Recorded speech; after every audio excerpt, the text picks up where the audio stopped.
The wind hit the window like a fist. Evelyn Carter sat very still on the edge of her bed, one hand pressed flat against her stomach, counting seconds the way her doctor had taught her. 10, 11, 12. The pain came in a slow wave and then let go, and for a moment she almost believed it was nothing. Then it happened again, sharper this time. She looked at the clock. 9:47 p.m. Outside, Northbridge was disappearing under snow so thick the streetlights looked like dying stars.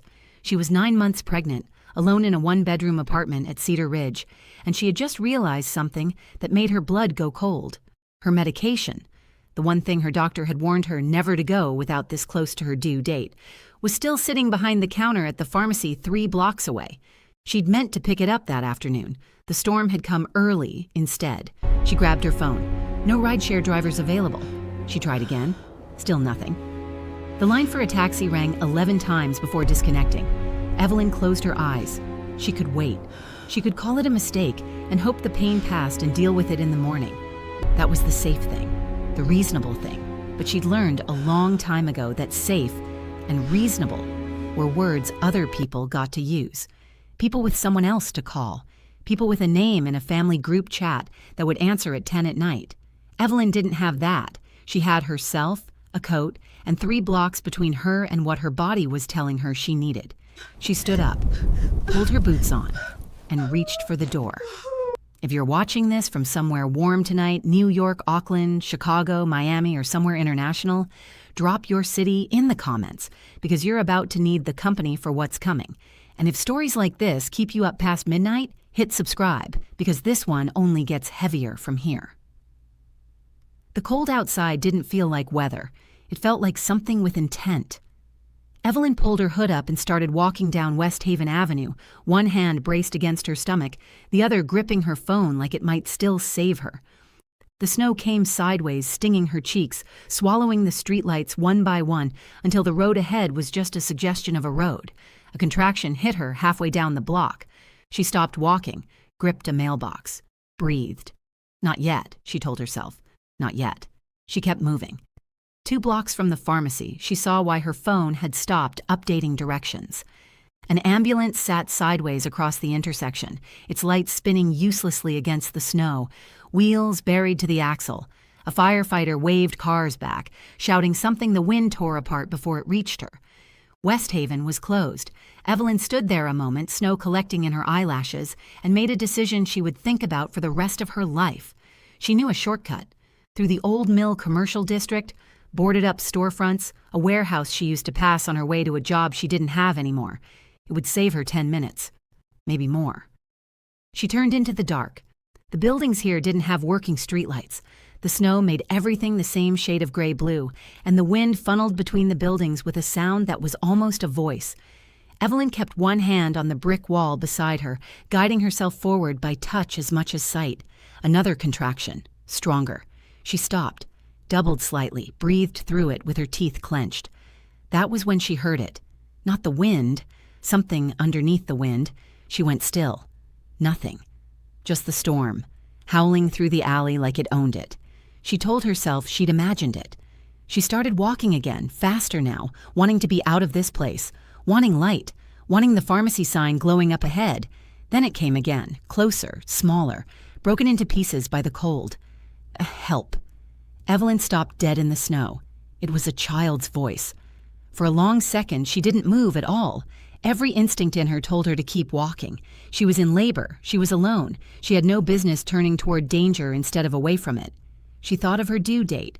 She thought of the hospital bag half packed on her bedroom floor. Then she thought of a child.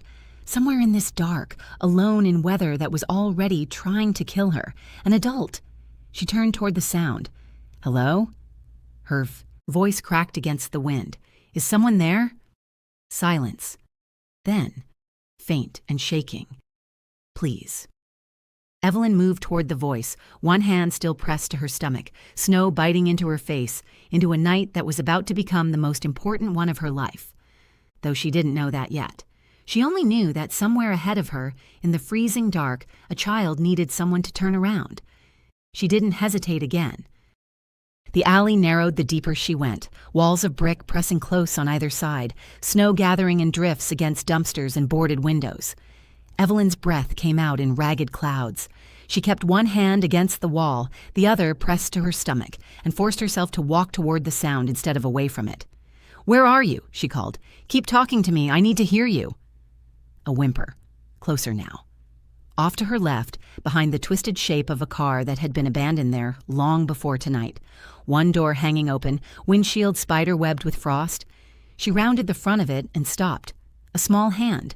It was sticking out from behind the rear tire, fingers curled and still, half buried in snow that had drifted against a boy's body like it was trying to erase him. Evelyn dropped to her knees beside him, ignoring the sharp pull low in her stomach as she moved. He was maybe 8 or 9.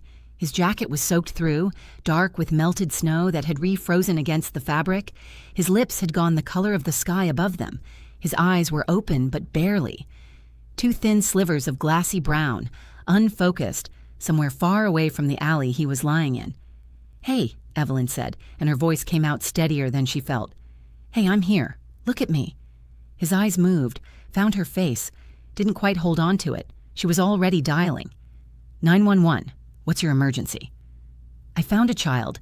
He's unconscious. He's freezing. I need an ambulance at the Old Mill Commercial District off West Haven." Her voice caught as another contraction rolled through her, and she pressed her palm flat against the car's frozen hood until it passed. "Please hurry." "Ma'am, is the child breathing?" Evelyn leaned close, watched the boy's chest. A small rise, a small fall. "Yes, barely." "I need you to keep him warm and keep him talking if you can. Every unit in the area is already committed. Roads are blocked on West Haven and 2 other routes. It could be a while before we reach you." "How long is a while?" A pause that told her everything before the dispatcher said it. "I can't give you an exact time. Do what you can to keep him conscious." Evelyn lowered the phone, looked down at the boy, looked at the storm swallowing the alley whole around them. She didn't think about it. She unzipped her coat, the only coat she had, the one thing standing between her and a wind that cut through fabric like it wasn't there, and wrapped it around him. His eyes opened a little wider. "Are you a doctor?" he whispered. "No," Evelyn said, tucking the coat tighter around his shoulders, rubbing warmth into his hands with her own. "I'm not." "Then why?" His voice broke apart, teeth chattering so hard he could barely finish. "Why are you helping me?" Evelyn looked at him, really looked. At the fear behind his eyes, the way his small body had curled in on itself like it was trying to disappear. "Because you're scared," she said, "and nobody should be that scared alone." Something in his face shifted, not quite relief, something closer to disbelief, like he'd expected a different answer or no answer at all. That was when the next contraction hit. It came harder than the ones before it, a deep pulling ache that stole the air from her lungs and dropped her forward onto one hand in the snow. She stayed like that a moment, teeth clenched, willing it to pass, aware of the boy watching her with wide, frightened eyes. "Are you hurt?" he asked. Evelyn straightened slowly, forced her face into something calm. "I'm okay." She wasn't. She looked down at her stomach, then at the storm, then at the boy shivering beneath her coat, and understood with total clarity what was happening to her body. She was in labor. Here. Now. Miles from a hospital, in an alley the ambulance might not reach for a very long time. She had a choice in front of her, though it didn't feel like one. She could leave him here, go find the pharmacy, find help, find somewhere warm for herself and the baby she was about to bring into the world. Or she could stay. She thought of her own mother once, telling her that some decisions aren't really decisions at all. They're just who you already are, showing up when it counts. Evelyn lowered herself down beside the boy, ignoring the cold soaking through her jeans, and pulled him against her chest the way she would soon be holding her own child. She rubbed his hands, between hers, kept her voice low and even as another contraction gathered somewhere deep inside her. "What's your name?" she asked. "Ethan," he managed. "Okay, Ethan. I need you to stay awake for me. Can you do that?" He nodded weakly against her. "Good." She looked up at the snow falling harder now, erasing the mouth of the alley, erasing the world beyond it. "Because I'm not going anywhere." She didn't know yet how long that promise would end up mattering. She only knew in that moment that she meant it, and that somewhere behind her, unseen in the storm, The life she'd been living until tonight was already starting to change. Minutes passed the way they only do in the cold. Slow, then suddenly, not slow enough. Evelyn kept talking. It was the only tool she had left. Every time Ethan's eyes started to drift shut, she squeezed his hands and pulled him back with her voice. "Tell me something," she said. "Anything. What's your favorite food?" "Pancakes," he mumbled, "with the little chocolate chips." "Good. What else?" "Cartoons. The one with the dog who talks." "Which dog?" He tried to answer and lost the thread halfway through, his head tipping toward her shoulder. Evelyn shifted her grip, rubbed his arms harder through her coat, felt her own body tightening again from somewhere low and deep. She breathed through it without letting her voice change. She didn't want him to hear what it cost her. "Hey," she said, sharper now, "stay with me. What do you want to do when the snow's gone, when it's summer?" "Swim," he whispered. "There's a lake near where we go." "Tell me about the lake." He tried. His words came slower each time, spaced further apart, and Evelyn understood with a cold certainty that had nothing to do with the weather that he was slipping. She pulled him tighter against her chest, pressed her palm to his cheek. Too cold, far too cold. And felt something close to panic claw up through her own exhaustion. "Ethan." She said his name like an anchor. "Look at me." His eyes opened, found hers, held on a little longer this time. "Are you going to leave me?" he asked. "When they come, are you going to leave?" Something in Evelyn's chest cracked open at the question, not because it surprised her, but because she understood exactly what kind of fear made a child ask it. She thought briefly of every promise made to her once by people who hadn't kept it. "No," she said, and she made sure he heard every word. "I'm not going anywhere, not until I know you're safe. I promise you that." He didn't answer, but his hand tightened weakly around hers, and that was answer enough. The contractions were coming faster now. Evelyn had stopped trying to time them. There wasn't room in her mind for anything except the boy in her arms and the sound of her own breathing, ragged and controlled at once. She gripped the frozen car frame beside her through the worst of it, teeth clenched, refusing to let the sound that wanted to escape her throat reach the air. She would not scare him, not now, not when he was finally staying awake because of her voice. Somewhere far off past the wind she heard it, a new sound, not the storm, sirens, faint, distant, fighting through snow that didn't want to let anything through, but real. "Ethan," she said, shaking him gently. "Do you hear that?" His eyes opened.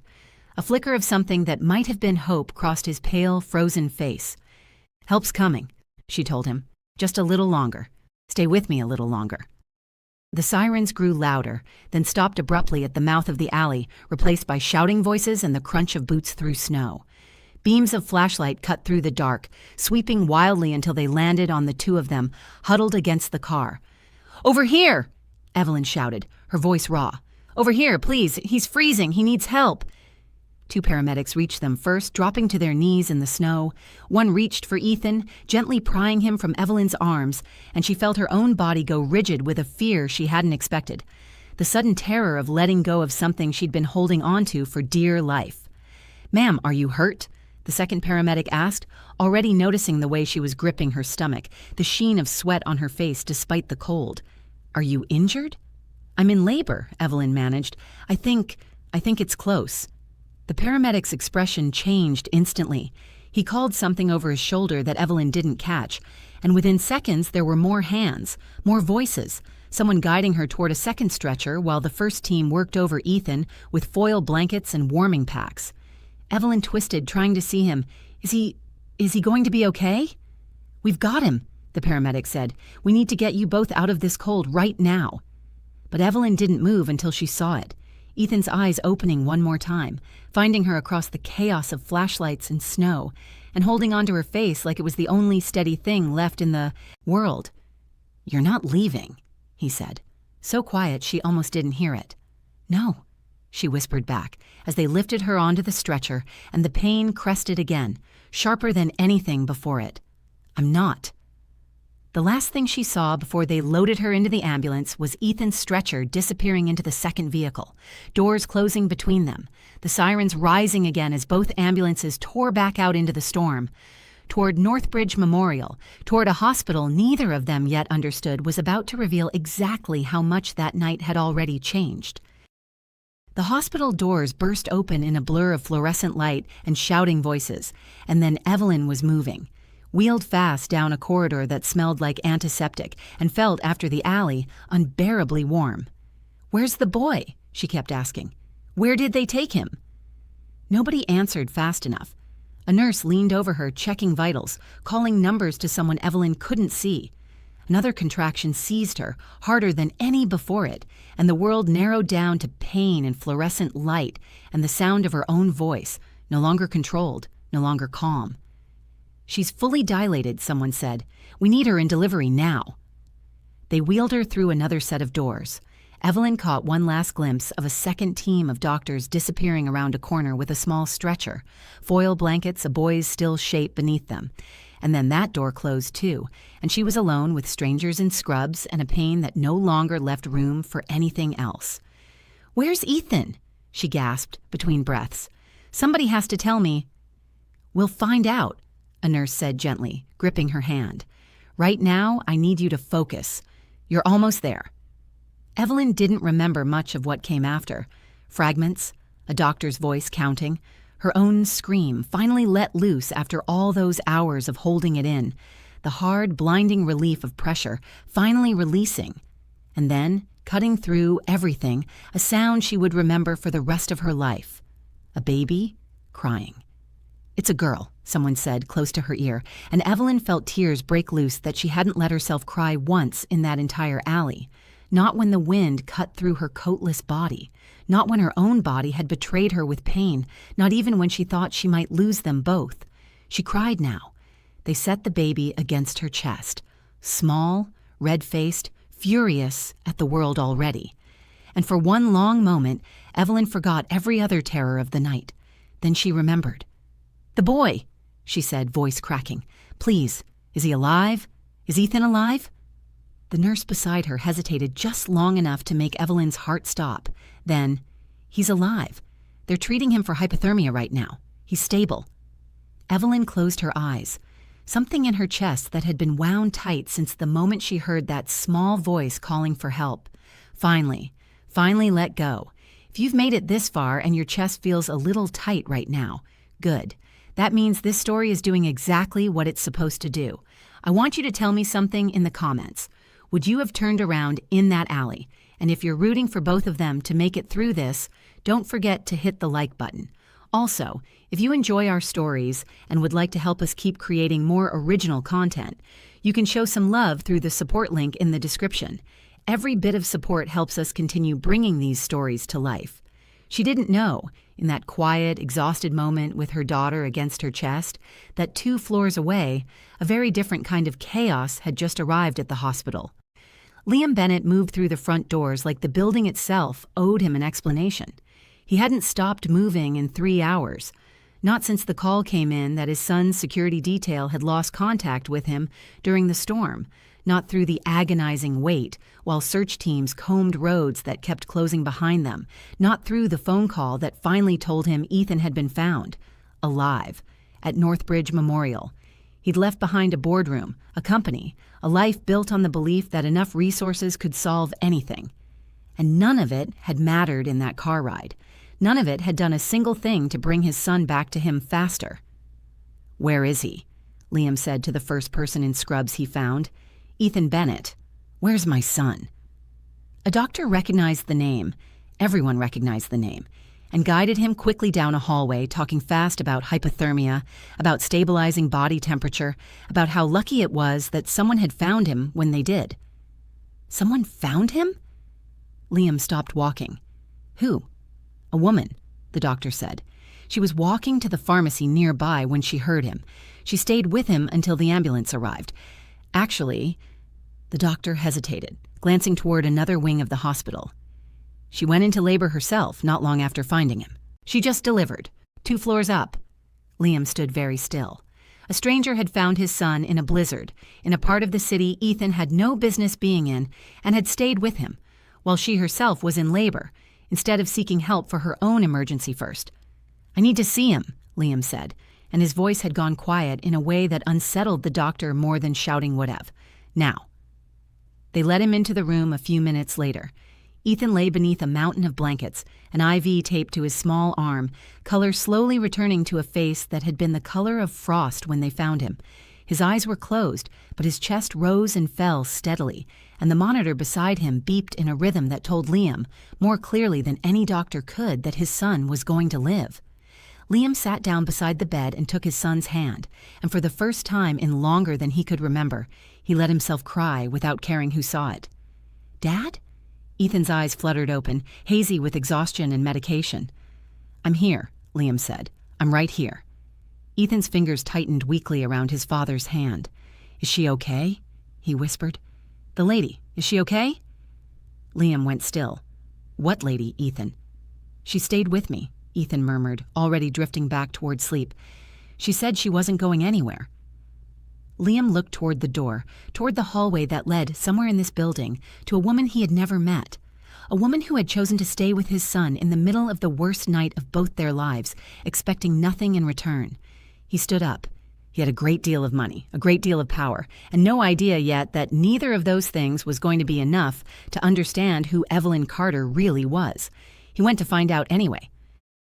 Liam found her 2 floors up, in a quiet room with the blinds half drawn, a newborn asleep against her chest. She looked up when he entered, not startled, not impressed, just exhausted in a way that made him feel, for the first time in years, like his name meant nothing at all. "You must be Ethan's father," she said. "Liam Bennett." He stepped closer, unsure for once of exactly what to say. "You saved my son's life tonight." "How is he?"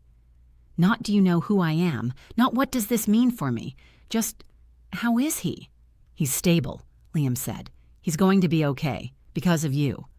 Evelyn shook her head slightly. "Anyone would have done it." "No," Liam said, and something in his voice made her look at him properly for the first time. "They wouldn't have."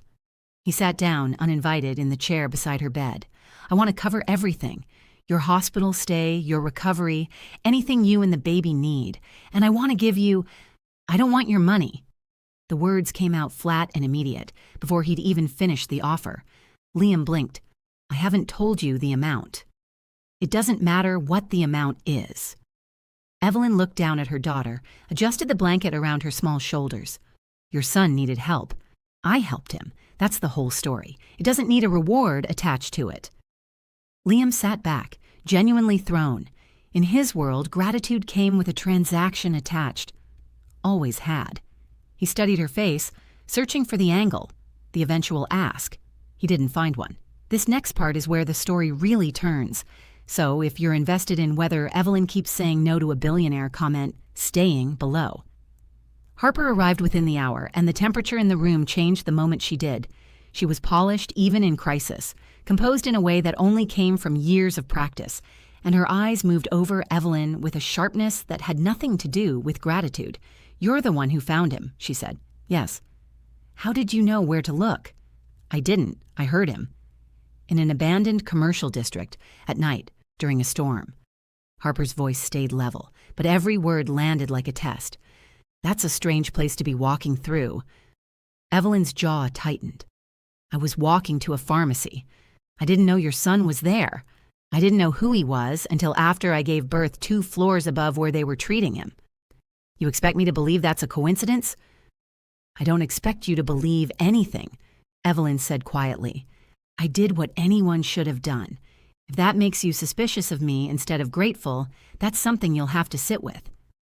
The room went cold and silent, and Harper left without another word.